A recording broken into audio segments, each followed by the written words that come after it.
All right. Well, welcome everybody. My name is Marsha Salzwedel, and I am an agricultural youth safety specialist at the National Children's Center for Rural and Agricultural Health and Safety, which is part of the National Farm Medicine Center in Marshfield, Wisconsin. And I'm here today to talk about Parent First and Farmer Second, some safety strategies and resources that you can use to help safeguard children and young workers on the farm. So I think it's important that we all reflect on the fact that in the agricultural work site, about every 3 days a child dies, and every day there's 33 children that are seriously injured, and all of these happen in the agricultural work site on farms or on ranches. So since the pandemic hit, this is becoming even more important because we're seeing more children in the work site. A lot of the schools as of March already in the state of Wisconsin and even the surrounding states in the Midwest here have been out of the brick and mortar buildings, and those kids are actually home. And in the instance of farm and ranch parents, that means that they are home on that farm and on that ranch. There's also been a lot of daycares that have closed in the interim as well. And so even though some of those are starting to open, not all of them are open yet. And those that are open, some of them are prioritizing essential workers like healthcare workers. And so farm parents may not be able to get their kids back into the childcare systems they're used to anyway. And some of the typical routes where parents have gone in the past to have people watching their children, like grandparents, neighbors, or friends, aren't open either because a lot of those people fall within that vulnerable population. They may have pre-existing conditions, their ages may preclude them, those types of things like that. So the end shot of all of this is we are seeing more children on farms and ranches and more children that are being exposed to that work site. And this is happening during typically more hazardous seasons than we normally see kids there. So in March, April, May, those children were home during planting season when normally they are not there when the parents need to be spending long hours in the field planting and that type of thing. And we may be looking at that same thing again this fall if the kids don't end up back in school during harvest season. So the question is why does this matter? Well, as I talked about previously, every day about 33 children are seriously injured in agriculture-related incidents. And one of the interesting pieces of or one of the interesting facts about this is that 60% of those children are not working. So a lot of these children are just bystanders. They're young children that were taken along for extra rides on equipment or whatever the case may be. But these are children that are not actively working in the work site. We also talked about the fact that a child dies in an agricultural related incident every 3 days in the United States.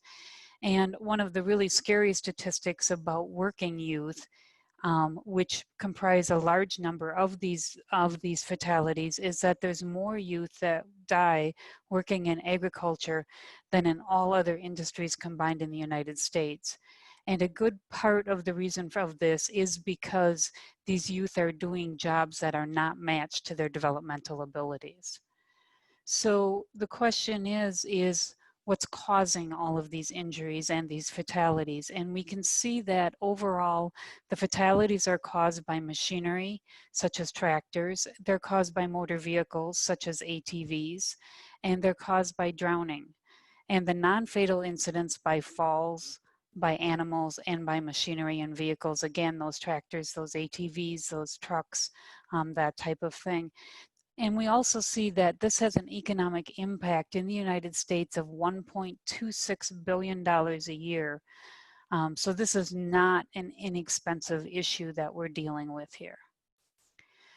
So we also know that farmers are very busy, and we know that farmers wear a lot of hats. They are doing a lot of different things on the farms, everything from biologists to herdsmen.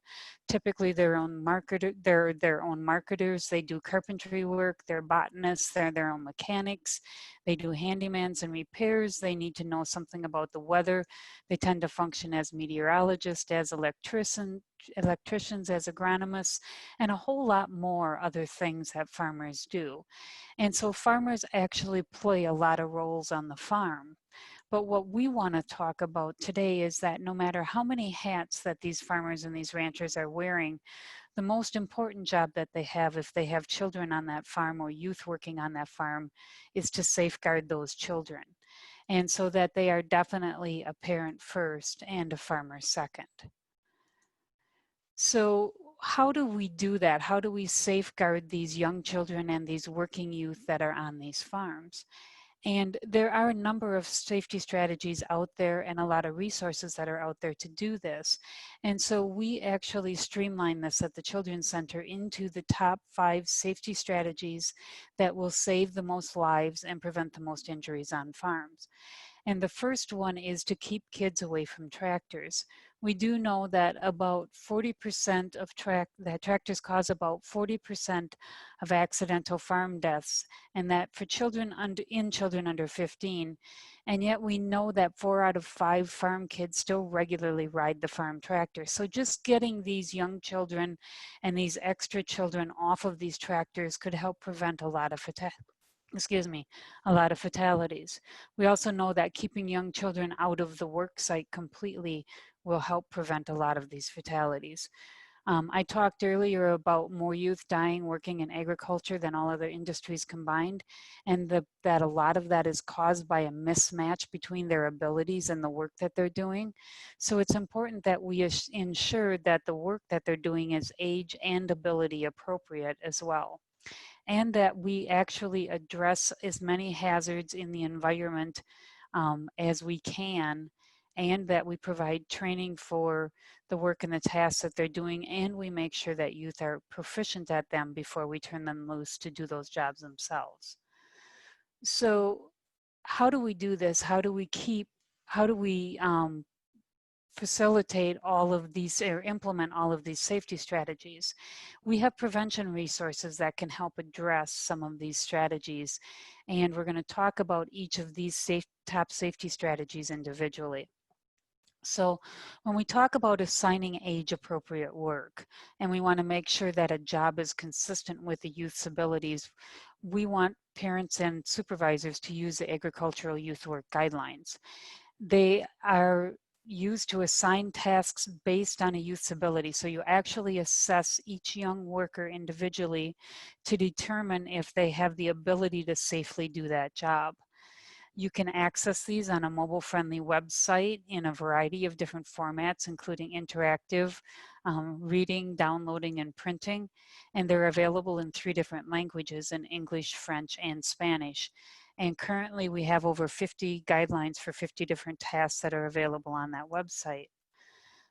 The other thing we have that's kind of neat about these guidelines is, regardless of which language you access them in, the guidelines are customizable. So you can choose the skin tone for these, and you can choose the equipment color for these. And so you can customize these for whatever population you're working with, or if you want to make them particularly attractive to a specific audience that you're dealing with. For younger children now, children that are not working, it's important that you keep those young children out of the work site and off of those tractors and off of that equipment. And so for those younger children, safe play areas are highly advocated for them. Now, we know childcare is always the best option, but we already talked about the fact that in this pandemic environment, childcare may not be an option. And so in those instances, we're recommending that you create a safe play area on your farm.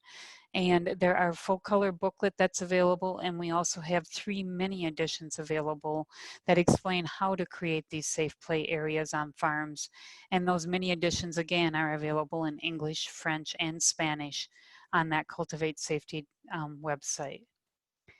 So agritourism is another area that has been gaining in popularity, especially during this pandemic time. So a lot of people are going out to agritourism operations. They're doing some of the pick your owns. They're getting out into the country and onto the farms and enjoying some of these recreational things. because there's a lot of other opportunities that they can't take advantage of during this pandemic. And so as we see more and more visitors going out onto these agritourism operations, we need to keep in mind that it's important to safeguard those visitors. We know that up to 40% of child injuries are to youth and children that are visiting farms. Now, that doesn't necessarily mean that they're on an agritourism operation. They might be visiting grandpa and grandma, but we know that a large number of them are on agritourism operations. And so we have a website that is designed with walkthroughs, checklists, and resources that farmers can use to increase the safety of their farm operations. And the walkthroughs are actually demonstrate what you need to look for, and it demonstrates the good and the bad so that you can see what some of those issues might be. The checklist can be used to actually investigate their farms and actually help them identify what some of those safety issues are. And then the website provides access to over 200 free resources that can be used to address whatever's been found. So another resource that you can use to find out what's going on in your area is aginjurynews.org. And so this is a resource, a website that provides access to different types of news articles and other reports on injuries that are in different areas. And so there's a lot of really great features on this website. You can sort by time frames, you can sort by states. We've recently started adding Canadian incidents to this as well, so it's becoming more international now. And you can sort by injury agents like ATVs or tractors or a wide variety of different areas. So if you want to know what's going on in your area, at least what's making the news in your area, this is a great resource for you to check out and find more information. We also have, at the Children's Center, we manage the Child Agricultural Safety Network, which is a network of over 70 different organizations, and they comprise a number of different types of organizations across the industry.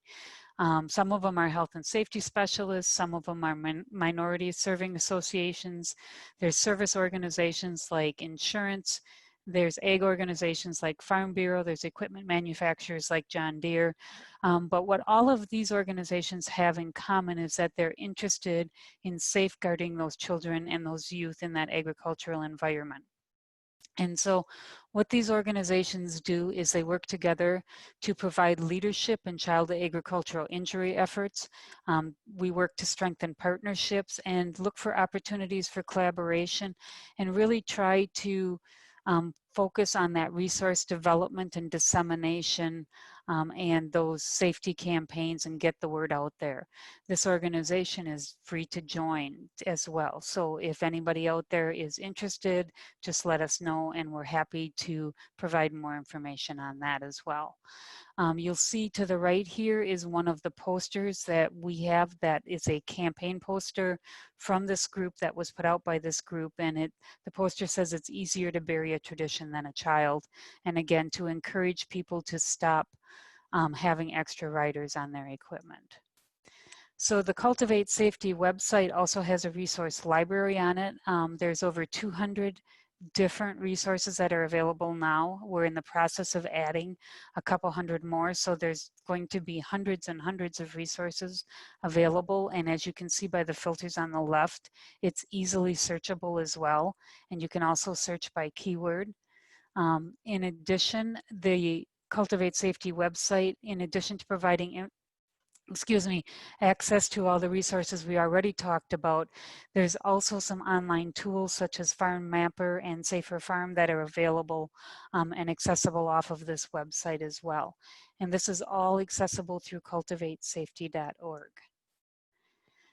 So what we basically are asking everybody to do is to please become an advocate for child and youth. So we talk about becoming a parent first and a farmer second, that the primary job for all of us is to safeguard those youth and to help us bury those unsafe traditions. we have some examples of some changing norms that are out there. So people have been more open to wearing bicycle helmets. People tend to use car seats now. We're seeing some of these incidents start being prosecuted as child endangerment cases. So we've seen some examples of some of the changing norms and how safety is becoming more to the forefront than what it used to be. And we need people to be the advocate for these children in these agricultural environments. You can be that advocate in person by encouraging your family and your friends not to give those kids extra rides, not to take those ATVs out onto the highways or allow young children to ride or operate those ATVs. You can be an advocate in the community at conferences and events, and you can be an advocate on social media and in traditional media, and Scott's going to talk more about that in just a few minutes. So, but in the meantime, I would like to take this opportunity to entertain any questions that anybody might have for us. Thank you, Marsha. And I'd like to remind everyone joining us that you can either send your questions in the chat box, or we have the Q&A button in your panel. In the meantime, I do have a question. What you did mention that agritourism has been increased concern in light of it gaining more attention as something that kids can continue to do during the pandemic. Are there any other behavioral changes or increased risks that you're seeing for children, especially as a lot of kids are learning from home right now, and so maybe learning from home on the farm? So one of the big challenges that we have when we look at agricultural environments is that it's hard to come up with statistics for those environments.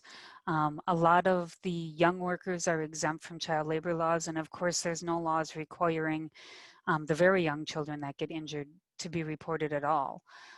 But some of the initial trends that we're seeing in emergency room data and that type of thing are showing a shift from a lot of the typical injuries we saw that were like roadway type injuries to more of the in-home and on the farm injuries. And so also, so we're starting and we anticipate we're going to see more on-farm injuries, and so far the preliminary data we're seeing from emergency rooms is kind of bearing that out. As I've been working with a lot of agritourism operators, they've indicated, especially those that work with like the pick your own types of things, that they have, some of them have had record-breaking numbers of visitors, including children, to those environments. And a lot of their customers are telling them there's really not a lot else we can do. So much stuff is shut down, or we're too scared to use it. But to be able to go out onto these farms and to be able to get out into the open air, it's easier to social distance, and we feel safer out here. And so those farmers are seeing actually a pickup and an increase in their business. And but they're struggling too, because they want to make sure that their customers are safe as well. And so we do have strategies on that agritourism website to help them with that. Thank you for speaking to that. And just a reminder, we did drop a bunch of links in the chat, the NCCRAHS Expo booth, and then all of those websites that Marsha presented in her presentation. Thank you. I had a question I wanted to hear you talk about a little bit, Marsha, but I think one of the big challenges that folks recognize is how farms are a mix of, you know, a home and also a workplace. And you talked a little bit about that, but, you know, what does it look like to, you know, to do that in a way that's safe? I know you have some resources about play areas, and maybe just talk a little bit about that, especially given kids may be at home for an extended period of time. Yeah, so some of the questions that we've been fielding speak right to exactly what you were just talking about. So now we have these children home, and the daycare is not available, and excuse me, and grandpa and grandma aren't a good option because of what's going on with the pandemic. And I still have to go out in the field and do my tractor work, or I still have to go out into the barn and milk my cows. And what do I do with my children? And so what we've been doing is we've been working with a lot of different parents and a lot of different organizations to put out recommendations for people to, you know, build these safe play areas. So if you've got the children in a fenced in area, so that when dad pulls into the driveway or mom pulls into the driveway with the tractor, the child is in that fenced area and they can't accidentally run out in front of that equipment. They're still going to need supervision in that area. When they're in that play area, you're still going to need to check on them periodically, and the amount of that is going to depend on the age of the child. But it's definitely much better to have them in an area where they're fenced in and can play than it is to have them out right into the work site. We've also talked about strategies like checking with the neighbors. There may be some older youth that can take some time out to watch your children. You know, we've had some farm parents who have gotten together as groups, and they designate certain people that are going to watch the children while other parents are working, and then they flip that around, and then the group that was working watches the kids while the other ones actually work. So there's a lot of strategies you can use to avoid taking those kids into that work site and really making sure that you keep them safe. It just sometimes requires you to be a little bit more creative. Definitely. I think that's something everybody's in together. And then one other question, you talked a little bit about some of the, growing areas and emerging areas. So you mentioned things like agritourism and ATVs, but are there other, really key, I don't know, problem areas or areas that have a lot of incidents or, high rates of kids getting hurt? Anything like that that you want to share or talk about? Well, the tractors, of course, have always been a big problem area, and they still are, both for the non-working youth that tend to get injured or die because they're extra riders and they fall off and they get run over or whatever the case may be. But the ATVs and the UTVs have been kind of an upcoming um, type of an issue that we've known for a while are an issue, but they're becoming more and more problematic, especially in the working areas.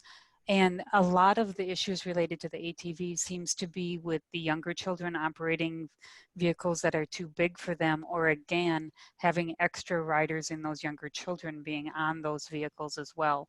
If you roll in, if a younger youth rolls a full-size ATV over, they're not typically able to push it off of themselves. So that a lot of the fatalities that we're seeing with ATVs occupationally are because of that. These youth are rolling these ATVs and they're landing on top of them and they're not able to push it off of them and they end up suffocating. Also, we're seeing a lack of people wearing helmets with those as well. So that's becoming problematic. The other thing that we're seeing is drowning and suffocation. And we're seeing that in two specific areas. One of those areas is manure pits. As we're seeing more and more lagoons around, we're seeing that more and more of the young children are ending up getting trapped in those lagoons. And typically the parents will say, you know, I just took my eyes off them for a minute. And unfortunately, that's all it takes. And these kids are landing in these lagoons and they're drowning in there. And then the other issue where we're seeing it is, of course, in the grain bins. We're seeing more incidents with youth that are being engulfed in grain, both when it's young children that are watching wagons be filled and they're falling in there and then getting engulfed in, or older youth that are actually entering into the grain bins. And of course, the problem was exacerbated this previous year and may again be this next year by the fact that we had such a wet planting season, such a wet harvest season last year, that a lot of the grain that went into the bins was a little bit wetter than what we would like it to be. And so we've had a lot of grain going out of condition. And so that's kind of contributed to that problem as well. So there's multiple areas of concern, but those four are some of the bigger and the up and coming ones that we're seeing.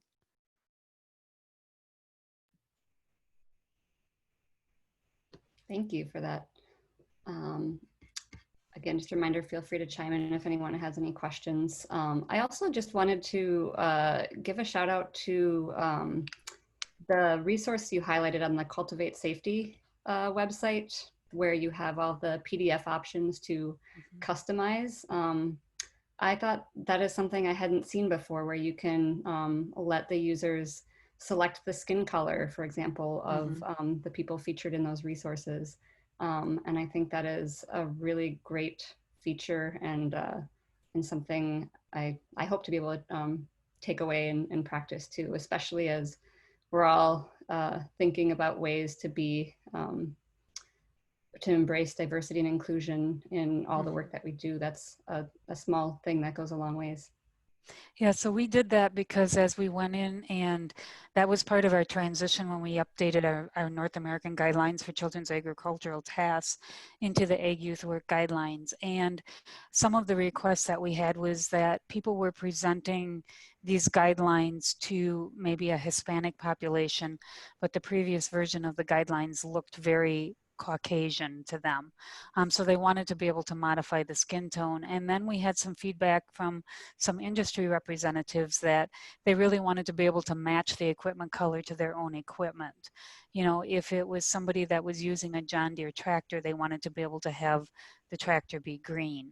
And so we originally developed the equipment colors so that you could select between green, red, yellow, and blue. And we are currently in the process of, it's not quite available yet, but we're also adding orange as another option that'll be available within the next month. So yeah, but we did that actually by request. So, but it's been very popular. Yeah, that's so great. It's a great tip for everyone. Yeah. All right, well, I see no further questions right now, but we will open up for questions after Scott's presentation as well. Thank you so much, Marsha. This was a really helpful presentation, and just a reminder of the many hats that farmers wear. The hat of being a parent is always at the top. Thank you again. Thank you for having me.